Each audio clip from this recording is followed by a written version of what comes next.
Salut tout le monde, ici Roch Cholette et bienvenue au podcast Les vraies affaires, zéro bullshit. Et non, je ne suis pas en train de remplacer Ricardo. C'est pas le apprendre comment cuisiner avec Rocco. Non. Aujourd'hui, si je suis dans ma cuisine avec un tablier du temps des fêtes, c'est parce que je veux vous parler de citron, entre autres.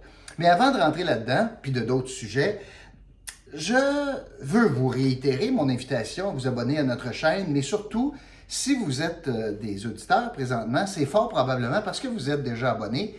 Si c'est le cas, vous pourriez partager. Et si vous partagez, ça ferait bien mon affaire. Si vous partagez les posts sur les différents médias sociaux ou YouTube, peu importe, ça ferait bien mon affaire. Merci beaucoup d'avance. Bon, aujourd'hui, je vous disais, je vais vous parler de citron. Je vous le disais aussi, il y avait d'autres sujets. Il y a un sondage qui est sorti, je vais vous parler de cela. Un sondage au Québec et au Canada qui est sorti, je vais vous parler de cela. Je vais vous parler aussi des petits amis. Et vous savez, c'est une expression, ça, c'est une expression qu'on a entendue souvent en politique, les petits amis. Puis François Legault a répété ça durant le temps qu'il était dans l'opposition, les petits amis libéraux. Je vais vous parler des petits amis, moi. Ça va me faire bien plaisir de vous parler de ça. Puis une bonne nouvelle aujourd'hui, ou ma bonne nouvelle, c'est en lien avec la Ligue nationale de hockey, mais j'aurais une question pour vous. Question piège pour vous à la fin de tout cela. Alors, pardonnez mon habillement. Je vais me retrousser les manches parce que je veux commencer en vous parlant de citron. Bon, pourquoi citron? Eh bien, écoute, c'est pas tous les jours que le maire de Gatineau finit premier. Oui. Est-ce que je regarde au bon endroit, là? Ah, je crois que je regarde présentement au bon endroit. Il finit premier parce qu'il a gagné ce matin, on lui a remis un prix. Oui. C'est ironique le prix parce que c'est offert par la Fédération canadienne des contribuables. Bon.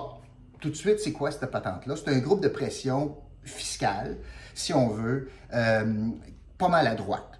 Cela étant dit, il y a certains faits qui ne mentent pas, peu importe ce qu'il dit, que ce soit la gauche syndicale ou la droite économique, il y a des faits qui ne mentent pas. Et ce matin, la Fédération canadienne des contribuables a décidé de remettre un prix à Maxime Pedneau-Jobin, pas... Ah ben gardons, allô Baba?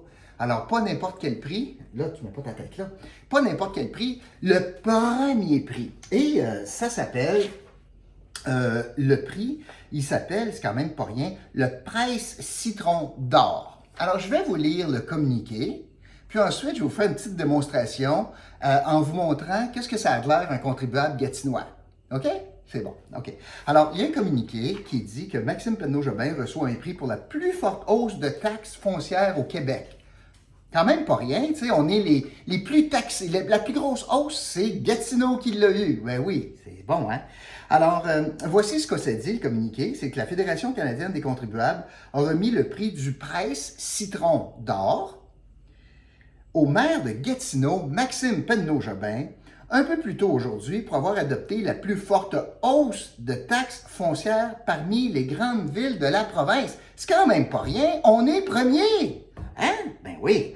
Nous décernons le Price Citron d'or au maire qui, tant par ses propos que ses actions, a démontré qu'il était prêt à extraire le plus d'argent possible des poches de ses concitoyens, a dit le directeur du Québec de la Fédération canadienne des contribuables, Renaud Brossard. Et je cite au texte, « Il n'y avait pas d'individu plus méritant que Maxime Pedneau-Jobin à Gatineau. » C'est le reste qui m'intéresse particulièrement et qui devrait vous intéresser particulièrement également. Parmi les 10 grandes villes du Québec, Gatineau a imposé la plus forte hausse de l'impôt foncier en 2021, parmi les 10 plus grandes villes du Québec. Voici en ordre décroissant les hausses d'impôts fonciers accordées par les conseils municipaux québécois. Alors, en ordre décroissant. Alors, évidemment, Gatineau, on est à 2,1 % d'augmentation de taxes, malgré le fait que Québec a compensé 2 fois plus d'argent que ce que ça a coûté le coronavirus. Hein? 2 fois plus. Donc, 2,1 pour Gatineau. Saguenay a augmenté ses taxes de 1,9 %. Sherbrooke de 1 %. Trois-Rivières de 0,7 %. Et écoutez bien ce qui s'en vient. Les villes de Montréal, de Québec, de Laval, de Longueuil, de Lévis et de Terrebonne ont opté pour un gel de taxes en 2021. Suite à l'adoption du budget, M. Penneau-Jobin a justifié sa hausse de manière peu orthodoxe. C'est ce que le communiqué dit, en affirmant, et je cite, « Si on veut aider l'économie, si on veut aider notre monde, c'est important d'avoir une hausse de taxes minimale. » Alors, le maire Penneau-Jobin parle d'aider l'économie et ses concitoyens, mais une hausse de taxes ne sera qu'une facture de plus que les familles et entrepreneurs en difficulté n'ont pas les moyens de payer, ajoute M. Brossard. Si le maire souhaite aider, il devrait trouver le moyen de faire des économies dans l'appareil municipal et utiliser cet argent pour diminuer le fardeau fiscal. Alors voilà, Presse Citron d'or, c'est le premier prix d'or. Et un presse citron, vous savez c'est quoi ça, un presse citron? Eh bien, j'en ai un ici. Hein? Ça, c'est un presse citron. Pour extraire le jus du citron, dans l'exemple de la Fédération, le citron, c'est vous. Alors, on va faire une petite démonstration. Moi, je n'ai pas le trophée, mais c'est un beau presse citron, mais en or, qu'on décerne au maire de Gatineau et à son conseil qui, c'est pas juste Action Gatineau, il y a 7 indépendants qui ont voté pour ça. La pire hausse au Québec. La pire hausse au Québec dans un temps difficile. Quand même pas rien. Alors, on va faire une petite démonstration. Alors, je vais commencer avec le citron. Alors, ceci étant le citron contribuable. Vous, c'est le citron. Je vais couper le citron en deux parce que une moitié sera le contribuable résidentiel et l'autre moitié, ça sera le contribuable non résidentiel, les commerçants. Ça va? Alors, c'est quelque chose, un couteau pour couper des dépenses, on ne prend pas ça souvent à Gatineau, mais moi, je vais le prendre pour montrer l'exemple. Alors, je vais couper sur ma planche ici, planche que vous pouvez, et un couteau que vous pouvez acheter chez mon ami le chef Thierry. Vous coupez le citron en deux et voici. Alors, voici, j'ai 2 sections de citron. Je vais commencer par le contribuable. Vous, c'est ici. Alors, à Gatineau, la pire augmentation de taxes au Québec, c'est ici. Alors, on va prendre le presse citron. On va prendre le citron et on va le mettre dedans. Mon Dieu, ça fait bien garder, hein? Hein? Vous êtes bon, hein? Vous faites juste dedans. Alors, on va prendre ça. Puis là, on va peser, là. Puis là, ah ouais, fais-moi tout sortir ces taxes-là. Ah ouais, non, on coupe pas dans l'administration. Non. Ah ouais, oh. Non, on n'accepte pas des beaux projets de tours qui amènent bien de l'argent. Non. Ah ouais, on continue à gaspiller de l'argent en subventionnant l'Université du Québec en Outaouais, puis les mosaïcultures, des folies comme ça. Continue à presser le citron. Ah ouais, il en reste. Encore un petit peu. Ah ouais, il y en a partout. Ah ouais, donc. Aïe, il y en a partout. Voyons, ça pète de partout. Et la pire augmentation au Québec. Mais selon le maire, c'est tous des nonos, les élus. Tous les autres élus, c'est des caves. Tous des nonos, parce que là, il ampute de l'argent pour des générations futures. Il a oublié de dire que lui, fait 8 ans qu'il taxe après taxe après taxe. Je l'ai fait, la démonstration. Sous son administration, une maison moyenne, c'est 540 pièces de plus de taxes pour la même maison depuis qu'il est là. 540 pièces de plus. Ça, c'est de l'argent net après que tu as payé de l'impôt, là. Il faut que tu en gagnes pas mal plus que ça. Attendez, pas fini mon citron. Yeah, ça s'en vient, en reste-tu? Mon sac, il y en a plein qui se représentent pas, c'est pas grave. Ah ouais. Bon, OK. Pense qu'il en reste plus ben. On va regarder ce que ça a l'air, le contribuable gatinois, après l'administration Penneau-Jobin. C'est ça qui a de l'air. Hein? C'est bon. Là, je vais faire plaisir au conseil. Je vais récupérer ça, c'est-à-dire que je vais composter mon citron. J'ai tout extrait le jus. Il n'en reste plus pantoute. Et ça, c'est le citron le plus pressé au Québec. Ça va? Parfait. Compost. Maintenant, je vais me reposer. C'est dur presser le citron. Parce qu'à Gatineau, la phrase, c'est ça, c'est du courage politique, presser le citron. Il n'y a rien de plus facile. Couper des dépenses, ça, c'est dur. Augmenter les taxes, facile. Tu augmentes les taxes, tu en vas en vacances à moi. Facile. On va continuer. En passant, là, c'était même pas proche. Quand il a gagné le prix, là, il n'y avait pas d'autres villes qui étaient... Non, facile. Écoute, il est premier, longueur d'avance. Ça va-tu? On continue? Parfait. Il me reste un demi-citron, et ça, c'est le citron des commerçants. Ça, c'est les commerçants là, qui ont ça dur en pandémie. Le restaurant est fermé, le commerce va être fermé en fin de semaine. Pas en fin de semaine, mais pendant le temps des fêtes. Puis, savez-vous quoi? Le commerçant, lui, là, il paye 3 fois le taux de taxe. Si je regarde les taux de taxe en passant, puis eux autres aussi augmentent là. Les taux de taxe, pour un résidentiel à Gatineau, on est rendu à 8,70 du mille d'évaluation. OK? Mais un non-résidentiel qui prend un petit peu moins de services en passant, lui, là, il ne paye pas 8,70 du mille d'évaluation. Non, non, non, non. Savez-vous combien est-ce qu'il paye? 25,70. Pas 8, 25. 25. Fait que ce que j'ai fait, c'est que j'ai pris, mettons, la même évaluation. Hein? Mettons quelqu'un qui a une maison moyenne à Gatineau de 256 000 selon le budget, bien lui, il paierait, juste avec le taux de taxe général, là, je simplifie ça en mort, le taux de taxe qui s'applique, il paierait 2140 pièces de taxe. Mettons que tu es un commerçant, puis c'est la même évaluation. Ton bâtiment vaut la même chose. Prenons l'hypothèse. Bien, au lieu de payer 2140 pièces de taxe, toi, tu paierais 6580 pièces de taxe. Un différentiel, pour les mêmes services et moins, de 4440 pièces de plus que tu payes comme commerçant, ce qui équivaut à une augmentation par rapport à la taxe foncière résidentielle, une augmentation de 207 207 plus cher si tu es un commerçant pour la même évaluation que si tu es un résident. C'est pour ça que j'ai décidé de prendre un citron, phase 2, l'autre moitié, pour vous montrer qu'on ne se contente pas de presser le citron. Non, non, non. Savez-vous qu'est-ce qu'on fait? Ah, un autre outil. Ça, c'est la torture. Non, c'est pas pour la corde, c'est les pieds, ça. Non, non, non, non. Ça, c'est pour le contribuable commercial. Avant de te presser le citron, là, parce que c'est 3 fois plus ton taux, toi, là, regarde bien ce qu'on va faire. On va sortir le zeste. Tiens, toi, le zeste. Tiens, le zeste. Ah oui. Fais-tu mal? Hein? Tiens. Toi aussi, t'augmentes. Ah oui, c'est mon sac que t'as pas vendu cette année. Puis tu payes du loyer pour rien. Toi, t'es un commerçant, tu vends du linge aux galeries de l'Orient. Toi. C'est ça. La cage au sport, t'as pas un client. Ah ouais, le zeste. Le zeste. Oh, que ça sent bon. Regardez. On va mettre le zeste dans mon plat. C'est beau ça, le zeste. Ça, c'est étape 1. Vu que c'est 3 fois plus de taxes pour le non-résidentiel, alors le zeste, c'est la première chose. La deuxième chose, je ne me contenterai pas de presser le jus. Non, non, non. Moi, t'y couper ça en morceaux. Quinte-toi. Quinte-toi. Ça, c'est la deuxième étape. Parce que c'est 3 fois plus cher. Fait qu'on a enlevé le zeste. J'ai sacré ça dans le milieu, quinte-toi. Puis là, on va me payer une traite. C'est encore plus facile. Il est plus petit, le citron.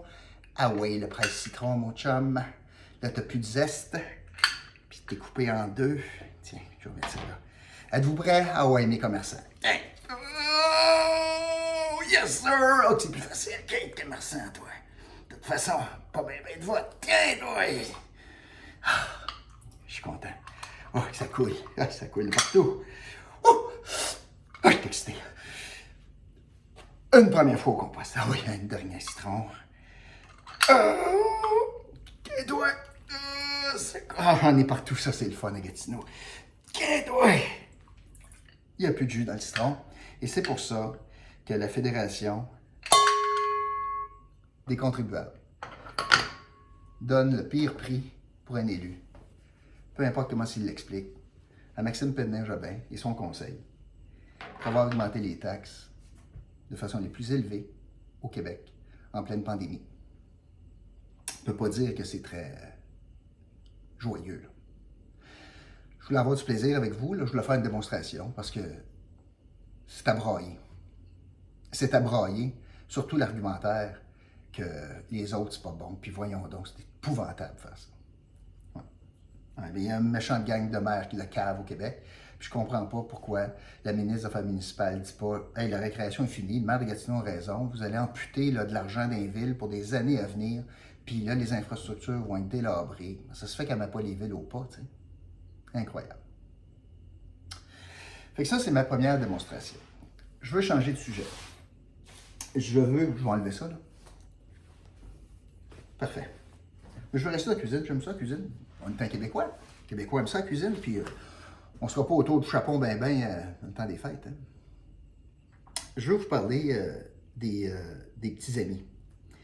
Oh non, attendez, juste une affaire. Ah oui. Je veux juste vous revenir sur une affaire. Ah, c'est important. J'ai appris que la Régie des rentes va annoncer le taux d'indexation pour les pensions. La Ville de Gatineau augmente ses taxes pour vous là, qui avez une maison ou à loyer, pareil, puis vous avez une pension de la Régie des rentes. Bien, vos taxes vont augmenter de 2,1 %. La Régie des rentes a annoncé que les rentes pourraient augmenter de 1 %. La conséquence de ça, là, le différentiel entre 2,1 et 1, c'est que ça va vous appauvrir. Vous perdez le pouvoir d'achat. Vous perdez un pouvoir d'achat parce que la Ville de Gatineau augmente plus vite ses taxes que la Régie des rentes indexe ses pensions. J'espère que vous réalisez ça, là. On s'est basé sur les taux d'inflation, puis on est à peu près à 1 %. Et nous autres, on n'est pas capable de contrôler ça à Gatineau à 1 %. Il faut que le budget augmente plus que ça, puis les taxes augmentent plus que ça. Fait qu'au final, dans vos poches, là, j'espère que vous réalisez, là, parce que les impôts n'ont pas augmenté comme ça. Là. Les gouvernements supérieurs, Québec, Ottawa, n'ont pas augmenté les impôts de 2,1 %. Les brackets d'impôts, les tables d'impôts n'ont pas augmenté de 2,1 %. Mais si vous avez une pension de Régie des rentes, vous venez de vous faire appauvrir de façon importante à cause du budget de la Ville de Gatineau. OK, je vais vous parler des petits amis. Vous savez, M. Legault, puis bien des partis d'opposition, quand les libéraux étaient là, ont beaucoup décrié le régime de petits amis, puis que les libéraux favorisaient des gens proches de leur formation politique, etc. Puis François Legault, je ne sais pas comment ça a dû coûter de chemise. Écoute, c'est cher des chemises. Tu sais, des belles chemises. Là. Tu sais, je pense à mon chum Benoît Saint-Amour. Quand même cher une chemise. Hey, François Legault, il en a déchiré des chemises. Il est peut-être capable de se le payer, mais tabarouette, il en a déchiré. Ça a contribué, ça, à l'élection du parti, de la CAQ. Bien, on apprenait cette semaine, en fait hier, que la CAQ a procédé à des nominations au Conseil des ministres, puis je vais vous parler d'une en particulier.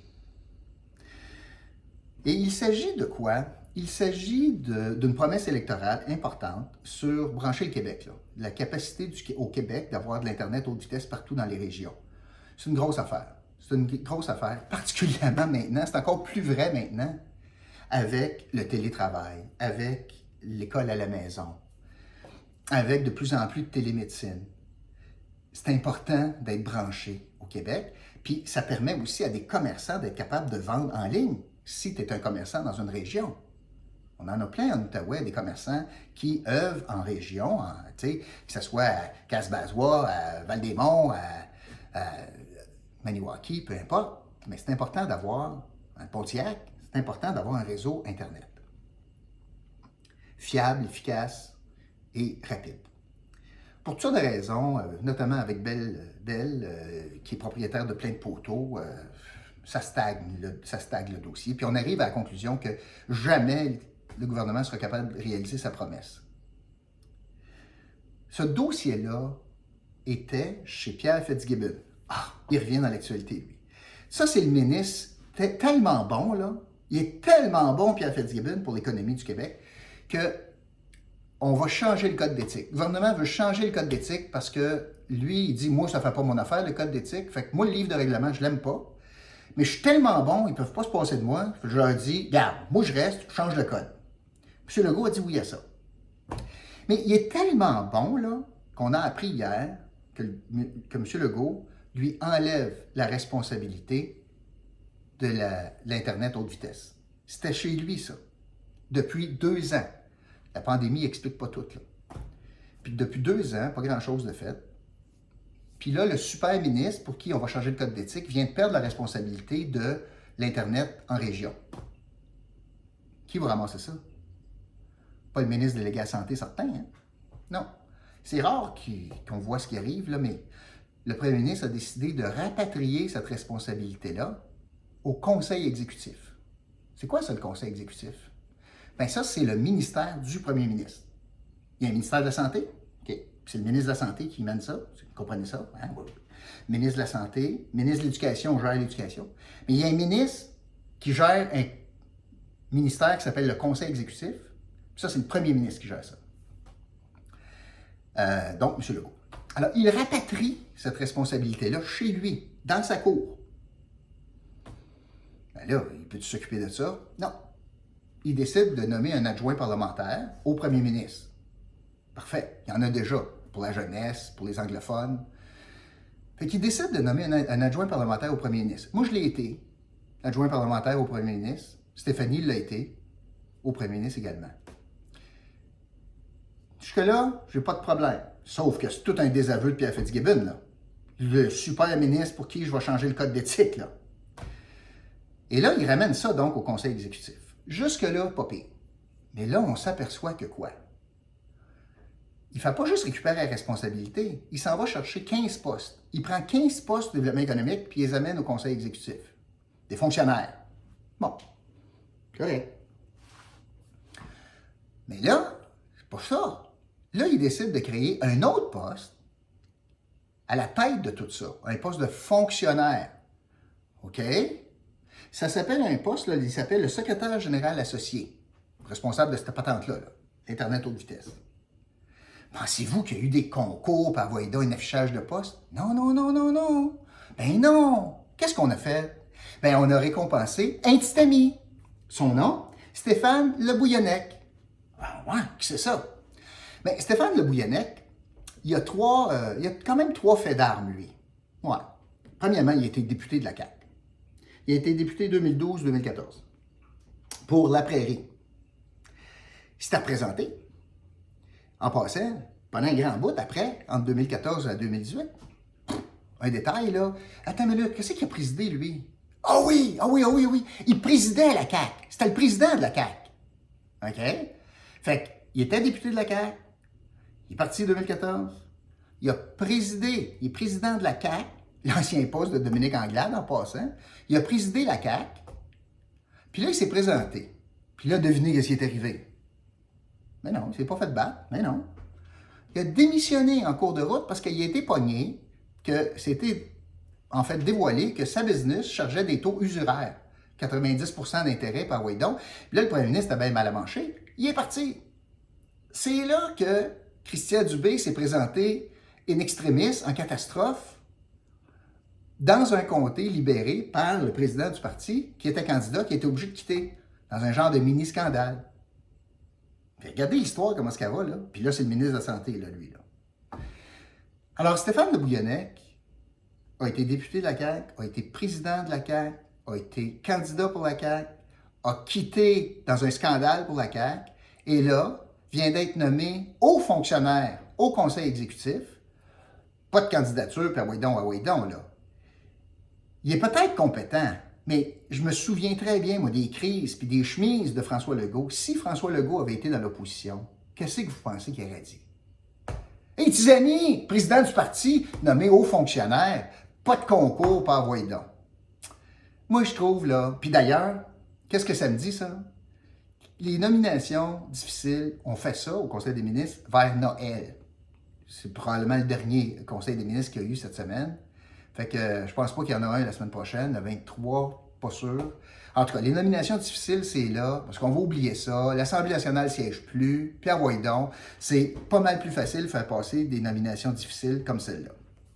Donc, en matière de petits amis, ben, François Legault, il joue dans ce film-là, là. Je vais vous parler de sondage. Est-ce que le temps file? Oui. Combien de temps? Oui, parfait. Sondage. Il y a eu un sondage léger de publié ce matin, 1004 répondants du 11 au 13 décembre. Essentiellement, je veux vous dire qu'on est loin d'être dans une zone trouble pour la CAQ, pas pantoute, puis M. Legault, mais quand même, en termes de taux de satisfaction, la CAQ a perdu quand même 9 points. On est passé de 76 de 76% de satisfaction à 67 entre juin et maintenant. On a planté de 9 points. C'est vraiment pas catastrophique, là. Puis on se maintient dans les intentions de vote. Alors essentiellement, il y en a qui sont fâchés un peu, mais pas assez pour faire bouger les colonnes du temple. Alors la CAQ est encore en bonne position. En termes d'intention de vote, je vous résume ça vite, parce qu'on est bien loin des élections, là. Mais essentiellement, le plus gros gain, c'est les libéraux, plus 4. points par rapport au 1er octobre dernier. On est rendu à 22. Alors, 22% des appuis contre 49% chez la CAQ. Vraiment, il n'y a pas vraiment de problème là. Le chiffre qui m'a étonné, moi, plus tôt dans le sondage, c'est qu'on a demandé, hey, sur 10, combien tu donnes le score, combien tu donnes à M. Legault? Moi, je trouve qu'il ne fait pas pire dans le contexte. M. Legault a eu un 6,9. Pas pire. Pas pire. M. Trudeau, lui, juste vous rappeler là, que M. Trudeau, c'est pas lui qui gère les hôpitaux et les CHSLD. Je veux vous rappeler que l'argent pour aider à passer à travers la COVID, là, 8 sur 10 provient du fédéral. C'est lui qui va au bâton pour endetter le Canada puis répondre à ces questions-là pour aider les Canadiens. Il met de l'argent sur la table. Il s'enlève donc des marges de manœuvre pour la prochaine campagne électorale, mais il aide les Canadiens. 8 sur 10, ça vient du fédéral. C'est lui qui a réussi à sécuriser des vaccins rapidement. Et il obtient un score de 5,8. Beaucoup pire que M. Legault. Et honnêtement, les conservateurs font des gains en termes d'intention de vote. Donc, c'était assez particulier ce score-là, que M. Legault score tellement mieux. C'est lui qui impose les contraintes, c'est lui qui gère les hôpitaux. Il y a les morts des CHSLD sur les mains au printemps passé. La tergiversation sur Noël. Honnêtement, puis il score si bien. Puis M. Trudeau, qui, honnêtement, je ne sais pas ce qu'il peut faire de plus, là. Mais ce que je pense que ça nous dit, c'est que au-delà des gestes, les gens commencent à être tannés de lui, à questionner sa sincérité. T'sais, il est toujours en théâtre. Les intonations de voix, c'est toujours du théâtre. Puis on dit, coudon, il est-tu sur la même planète? Il ne me ressemble pas. Il est déconnecté, il donne la leçon. Il y a quelque chose qui ne marche pas, on dirait. Bien que ça va bien au Québec, mais il est moins populaire avec toutes les mesures que M. Legault. Il faudrait réfléchir à ça. Je pense que son équipe doit réfléchir à ça en fonction de la prochaine campagne électorale. Je veux terminer avec la bonne nouvelle. La bonne nouvelle, je veux vous parler de hockey. Et la Ligue nationale est très sérieuse pour amener du hockey de la Ligue nationale. Donc, à la mi-janvier, des options s'offrent, soit des bulles ou non, dans chacune des villes. Probablement une division canadienne, ça serait le fun. Et M. Legault a dit que ça ne serait pas un problème de santé publique là, si la Ligue nationale devait décider de recommencer ses activités.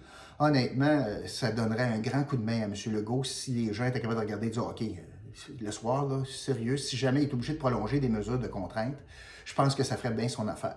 Donc, très bonne nouvelle. 3 petits points. Mais, j'ai une question pour vous. Pensez-y, OK? On a parlé de vaccins. Puis là, il y a un ordre de vaccins. Les gens en CHSLD, le personnel de la santé, comme moi, je pense que je suis au 8e rang, tu sais. Moi, j'ai l'impression qu'un gars de 20 ans ou de 22 ans en très grande forme, d'après moi, là, un joueur de hockey, il ne doit pas être avant moi. Là. Il ne doit pas être 7e, d'après moi, il doit être bien loin. J'ai une question pour vous. Seriez-vous d'accord à ce que les joueurs de hockey soient vaccinés avant de débuter la saison en janvier? Par exemple, que la Ligue nationale ou les équipes achètent des vaccins. Réalisez ce que je vous demande là. Déjà, on a un nombre restreint de vaccins. Et là, ce que je vous dis, c'est parmi ce nombre restreint de vaccins-là, seriez-vous d'accord? Est-ce que des équipes de la Ligue nationale achètent une centaine de vaccins pour le staff et tout, là? Mettons, chaque équipe de la Ligue nationale achète 100 vaccins pour vacciner leurs joueurs. Ça se pourrait-tu que ce soit une obligation de la Ligue nationale ou des gouvernements? Puis seriez-vous d'accord à ce que les joueurs de la Ligue nationale se fassent vacciner avant vous? Puis que ça vous retarde. Vous devriez passer avant eux, mais parce que, je sais pas, moi, Carey a eu le vaccin, mais c'est toi qui ne l'as pas. Êtes-vous d'accord avec ça? Moi, je n'ai pas de réponse. Pour l'instant, là, je vous ai dit que je pense que le premier ministre devrait être vacciné le premier. M. Arruda, M. Dubé. Vous avez été nombreux à dire « Ouais, ça a du bon sens. » Il y en a d'autres qui m'ont traité de nono. Pas de problème. Est-ce que les gens qui m'ont traité de nono, là, êtes-vous de la même école sur Carey, par exemple?